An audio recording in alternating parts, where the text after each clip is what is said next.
And what's the core in this treaty? You can search and search and search and you'll not find it here.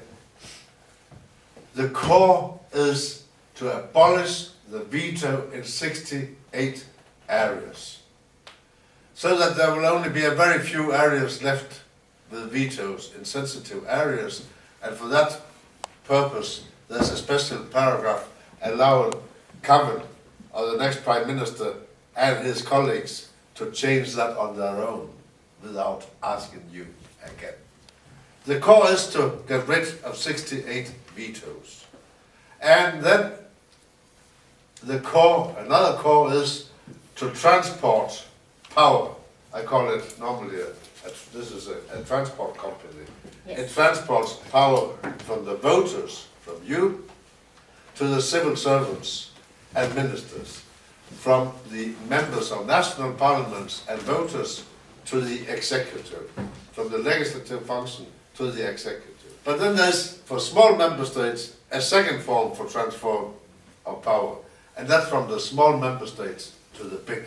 And this you cannot find in this brochure at all. Today, Ireland has 2% of the vote in the council in Brussels where the laws are adopted. 2% of the vote. Because now, with the Lisbon Treaty, you would go down from 2% of the vote to 0.8% of the vote. You will more than halve the Irish influence in Brussels, while Germany will double its influence in Brussels. When Denmark and Ireland entered the European Union, Germany had 3 times the Danish and the Irish influence. With the Nice Treaty from 2000, Germany and the other big member states gained 4 times our strengths. I thought at the time it was fair enough because the bigger member states also lost their second commissioner. So it was an adjustment not to be criticized. A fair adjustment. But what comes now, it's not fair. With the Lisbon Treaty, Germany will have 20 times your vote, and not 3 or 4 times, 20 times. And this means that the small member states will be marginalized so much that they do not need to listen to us in the Council. And today, and in many years in the past, there have been more or less a culture on consensus, where they could vote in the Council on many topics, but didn't do it. They found a compromise. Because if one government said, if you put me in danger at that point today, I shall safeguard that you are in difficulties tomorrow.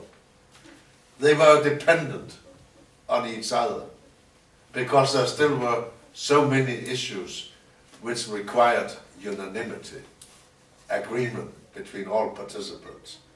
And the new thing is that the sensitive areas also go from unanimity to qualified majority. The World Trade Organization, the deals on agriculture, they go to qualified majority. Asylum policy, immigration, it goes to qualified majority. A lot of sensitive issues shall not longer be dealt with by unanimous agreement. And then they will introduce the new system where they will vote automatically in all topics. And then certain small member states can be downvoted and the big member states can have it their way. And this is not a healthy way of taking decisions in Brussels. Small member states and big member states must be together in a better balance than what they introduced with the Lisbon Treaty. But if they are so happy with this new system, if they are so happy for the result in the negotiations, why do they then hide it in this document? Why don't they write here, straightforward? We think that Sarkozy and Merkel are much better than the Irish to take the decisions on the Irish problem.